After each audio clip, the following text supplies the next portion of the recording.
Leo 29, a mermaid.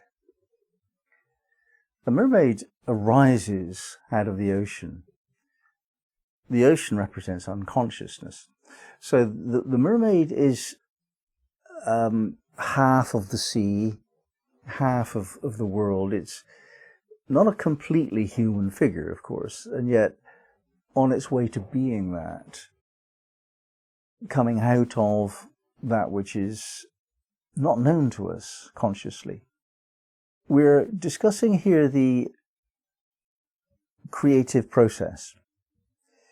That which comes out of our unconsciousness could become manifested in the world. It doesn't have to.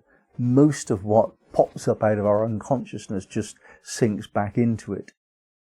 That which does not, that which has its place in the world, claims its right for manifestation, needs two things really. It needs clarity and impulse, emotional intensity of feeling.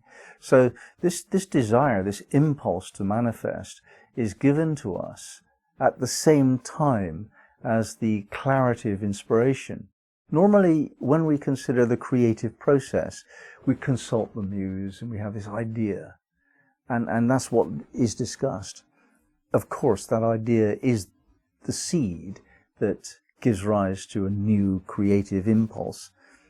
But what we also need is to give that seed a place to be, to wrap it up in sufficient, we have to give it sufficient motivation in order to make it real, to make it manifested in the world. And the motivation which arises simultaneously with the seed of the spark, shall we call it, a vision, that motivation is a desire to make something real, which you can imagine. Many of us daydream and have imagination about all manner of things, and usually we forget it immediately. And yet some things we don't forget. They hang on and they persist, and we desire their manifestation. We really want it to happen. And this is indicated by the mermaid coming out of the ocean, and she sees all that goes on in the human kingdom, and she really wants that, and so does what's necessary to make her claim. The claim she makes is based on her spontaneity.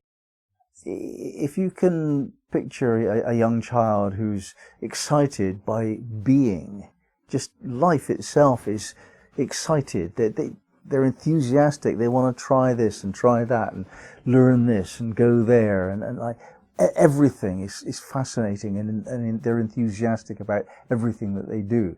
It's hard to think of a child that is not behaving enthusiastically in the moment, a young child anyway.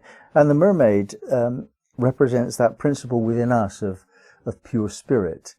Even though that side of us gets old, gets tired, is defeated to some extent by some of life's challenges, it's never killed, it's never killed off. In a healthy person, that can still be very vibrant indeed at any age, right up until death.